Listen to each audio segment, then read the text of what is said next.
महाराष्ट्र इमारत व इतर बांधकाम कल्याणकारी मंडळातील भ्रष्टाचाराची चौकशी करा अशा मागणीचं निवेदन जिल्हा प्रशासनाला दोंडाईचा येथील सामाजिक कार्यकर्ते बिपिन सिंह गिरासे यांनी दिले। भ्रष्ट अधिकाऱ्यांसह पुढारींवर कारवाई न केल्यास 26 जानेवारीला प्रजासत्ताक दिनाच्या दिवशी जिल्हाधिकारी कार्यालयासमोर आत्मदहन करण्याचा इशारा गिरासेंनी दिलाय। गेल्या काही महिन्यांपासून या योजनेमध्ये बोगस असंघटित कामगारांची नोंद करण्यात आली आहे। बांधकाम कामगार म्हणून नोंद करण्यासाठी 90 दिवसांचं बनावट प्रमाणपत्र देणाऱ्या ठेकेदारावर फौजदारी गुन्हा दाखल करावा।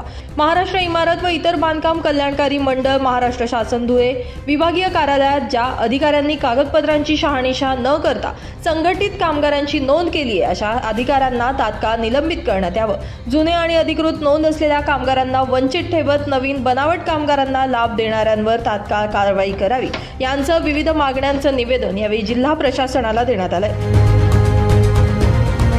बिपिन पदम सिंह गिरासे राहणार दोंडाईच्या मातेपुरा असंघटित कामगार तरी निवेदन देण्यासाठी आलो आहे।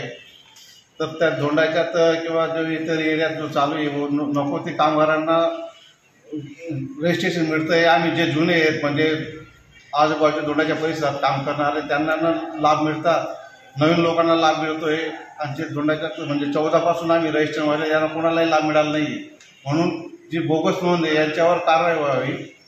खरं काय आहे ते चौकशी व्हायला पाहिजे ही अपेक्षा बाळगतोय ना। जर माझं दिलेलं निवेदन जे 26 जानेवारीमध्ये मान्य करत असेल तर मी आत्मदहनाचा इशारा दिलेला आहे, तो त्याच्यावर कारवाई लवकरात लवकर त्या निवेदनाची अंमलबजावणी करण्यात येईल।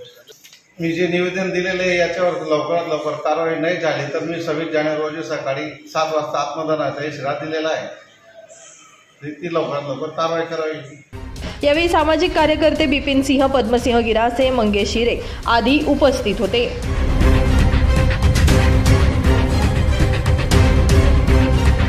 ब्युरो रिपोर्ट, माझा महाराष्ट्र न्यूज, धुळे।